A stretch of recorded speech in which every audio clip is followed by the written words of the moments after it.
क्या आपने कभी सोचा है कि इंसान सच की तलाश में इतना आगे निकल जाए कि जब सच सामने आ जाए तो उसे अपनाने की कीमत, उसकी पूरी पहचान, उसका पेशा, उसके रिश्ते सब कुछ छीन ले। आज मैं आपको एक ऐसी औरत की कहानी सुनाने वाला हूँ जो ईसाई नन बनकर इस्लाम को बदनाम करने आई थी, लेकिन वापस लौटी तो मुसलमान बनकर, अकेली मगर सुकून के साथ। आज की कहानी आपकी सोच, आपका ईमान और आपके दिल को हिला देगी। ये कहानी है एमिली डुवाल की, जो आज दुनिया उसे आमिरा दुफूर के नाम से जानती है। फ्रांस की एक इंटेलिजेंस यूनिट एक खामोश मिशन तैयार कर रही थी। मकसद साफ था, इस्लाम के अंदर घुसो, मस्जिदों, मदरसों, तबलीगी मरकज़ों में जाओ और कोई ऐसी रिकॉर्डिंग, कोई ऐसा बयान निकालो जो पूरी दुनिया में फैलाकर इस्लाम को शक के कटघरे में खड़ा किया जा सके। इस मिशन के लिए चुनी गई एक पढ़ी लिखी, तेज दिमाग और गहरी आस्था रखने वाली ईसाई नन, एमिली डुवाल। उसे सिखाया गया कि मुसलमानों के सामने कैसे मुस्कुराना है, कब सवाल पूछना है और कब चुप रहना है। लेकिन एक बात कोई नहीं सिखा सका कि सच के टकराने के बाद दिल को कैसे संभालना है। एमिली पहली बार मस्जिद पहुंची, हिजाब में, मुस्कुराती हुई, लेकिन दिल में नफरत और शक। उसे लगा था यहाँ अंधविश्वास होगा, डर होगा, दिमागी गुलामी होगी। लेकिन उसने देखा लोग शांत हैं, बच्चे कुरान पढ़ रहे हैं, बूढ़े सजदे में रो रहे हैं। कोई मजबूरी नहीं, कोई डर नहीं। यही चीज़ उसे परेशान करने लगी। एमिली ने कुरान पढ़ना शुरू किया। नियत सिर्फ कमज़ोरी ढूंढने की थी, लेकिन हर आयत उसके दिल में हथौड़े की तरह लगती। हमने इंसान को बेहतरीन रूप में पैदा किया, दीन में कोई ज़बरदस्ती नहीं। वो बोली, अगर ज़बरदस्ती नहीं है तो ये लोग क्यों इतना दिल से मानते हैं। उसकी रातों की नींदें उड़ने लगीं। वो चर्च में दुआएं करती, लेकिन दिल मस्जिद में अटका रहता। एमिली दो हिस्सों में बट चुकी थी। एक एमिली चर्च की थी और दूसरी एमिली अपने ज़मीर की, जो सच से टकरा चुकी थी। चर्च की एमिली कहती है ये सब धोखा है। ज़मीर कहता है नहीं, यहाँ कुछ सच है। वो खुद से डरने लगी। कुछ महीने बाद उसका फ़ोन बजा। नाम मार्सेल लेक्लेर, उसका हैंडलर, बॉस और मिशन कंट्रोलर।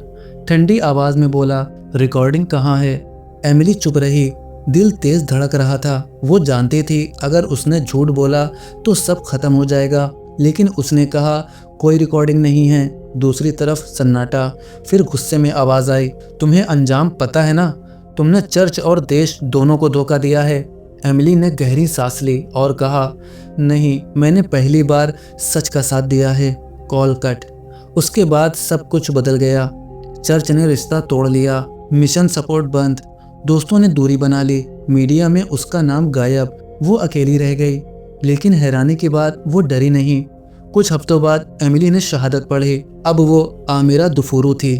ना कोई शो, ना कोई ड्रामा, बस एक औरत जो सच को चुन चुकी थी। आज आमिरा पेरिस की बाहरी इलाके में रहती है, बच्चों को फ्रेंच पढ़ाती है, नए मुसलमानों की मदद करती है, मस्जिद में चुपचाप बैठती है। वो कहती है मैं सीखने आई हूँ, सिखाने नहीं। उसका पुराना क्रॉस आज भी उसके पास है, लेकिन दुश्मन की तरह नहीं, बल्कि याद की तरह।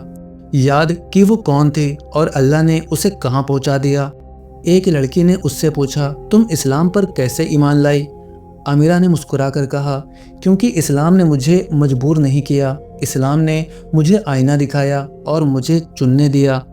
दोस्तों, ये कहानी नन की नहीं है, ये कहानी हर उस दिल की है जो सच से लड़ता है और आखिरकार हार जाता है, लेकिन उसी हार में जीत मिल जाती है।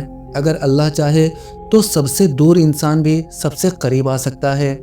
और दोस्तों, आमिरा की ये कहानी यहीं ख़त्म नहीं होती, क्योंकि अल्लाह की रहमत सिर्फ मस्जिदों तक महदूद नहीं होती। वो अस्पतालों, सड़कों और उन दिलों तक भी पहुंचती है जो एक पल के गलत फैसले से पूरी ज़िंदगी का बोझ ढो रहे होते हैं।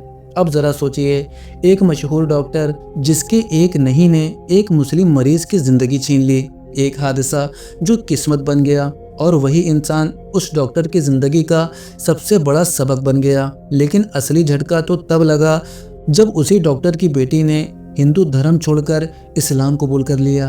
ये कहानी ना सिर्फ मजहब की है, ये कहानी है रहम की, इंसानियत की और उस बदलाव की जो अल्लाह सबसे सख्त दिलों में भी पैदा कर देता है। ये पूरी कहानी आपको अभी एंड स्क्रीन पर दिख रही है। अगर आपको आज की कहानी ने जरा भी सोचने पर मजबूर किया है तो ये वीडियो भी आपके दिल को और गहराई से छुएगा। स्क्रीन पर दिख रही वीडियो पर अभी क्लिक कीजिए।